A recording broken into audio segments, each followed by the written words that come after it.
ರಾಜಕೀಯ ಶಾಶ್ವತ ಅಲ್ಲ, ನಮ್ಮಪ್ಪನ ಆಸ್ತಿ ಅಲ್ಲ. ಶಾಸಕ ಬೇಳೂರು ಗೋಪಾಲಕೃಷ್ಣ ಬಳಿ ಸಿಎಂ ಅವರು ಈ ಒಂದು ಹೇಳಿಕೆಯನ್ನ ಕೊಟ್ಟಿದ್ದಾರೆ. ನಾನು ಯಾವುದಕ್ಕೂ ತಲೆ ಕೆಡಿಸ್ಕೊಳ್ಳಲ್ಲ ಅಂತ ಕೂಡ ಹೇಳಿದ್ದಾರೆ. ಏನಾಗುತ್ತೋ ಆಗ್ಲಿ, ಬೇಳೂರು ಜೊತೆ ಸಿಎಂ ಅವರು ಮಾತನಾಡಿದ್ದಾರೆ. ವಿಧಾನಸೌಧದ ಕೆಂಗಲ್ ಗೇಟ್ ಬಳಿ ಸಿದ್ದು ಬೇಳೂರು ಅವರು ಮಾತನಾಡಿದ್ದಾರೆ.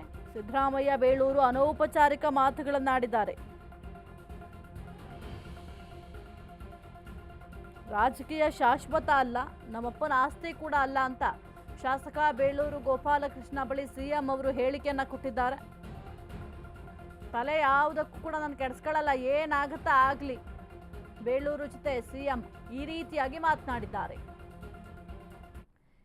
ರಾಜಕೀಯ ಶಾಶ್ವತ ಅಲ್ಲ, ನಮ್ಮ ಅಪ್ಪನ ಮನೆ ಆಸ್ತಿ ಕೂಡ ಅಲ್ಲ, ಏನಾಗುತ್ತೋ ಆಗ್ಲಿ, ನಾನು ಯಾವುದಕ್ಕೂ ಕೂಡ ತಲೆ ಕೆಡಿಸ್ಕೊಳ್ಳಲ್ಲ ಅಂತ ಶಾಸಕ ಬೇಳೂರು ಗೋಪಾಲಕೃಷ್ಣ ಬಳಿ ಸಿಎಂ ಅವರು ಈ ರೀತಿಯಾಗಿ ಮಾತನಾಡಿದ್ದಾರೆ. ಅನೌಪಚಾರಿಕವಾಗಿ ಮಾತನಾಡಿದ್ದಾರೆ. ನಾನು ಯಾವುದಕ್ಕೂ ಕೂಡ ತಲೆ ಕೆಡಿಸ್ಕೊಳ್ಳಲ್ಲ, ಏನಾಗುತ್ತಾ ಆಗ್ಲಿ ಬಿಡ್ರಿ, ಅದಕ್ಕೆ ಯಾರು ತಲೆ ಕೆಡಿಸ್ಕೊಳ್ತಾರೆ ಅಂತ ಸದ್ಯಕ್ಕೆ ಸಿಎಂ ಸಿದ್ದರಾಮಯ್ಯ ಅವರು ಬೇಳೂರು ಜೊತೆ ಈ ರೀತಿಯಾಗಿ ಮಾತನಾಡಿದ್ದಾರೆ. ಅದು ಕೂಡ ವಿಧಾನಸೌಧದ ಕೆಂಗಲ್ ಗೇಟ್ ಬಳಿ ಸಿದ್ದು ಬೇಳೂರು ಈ ರೀತಿಯಾಗಿ ಮಾತನಾಡ್ಕೊಂಡಿದ್ದಾರೆ.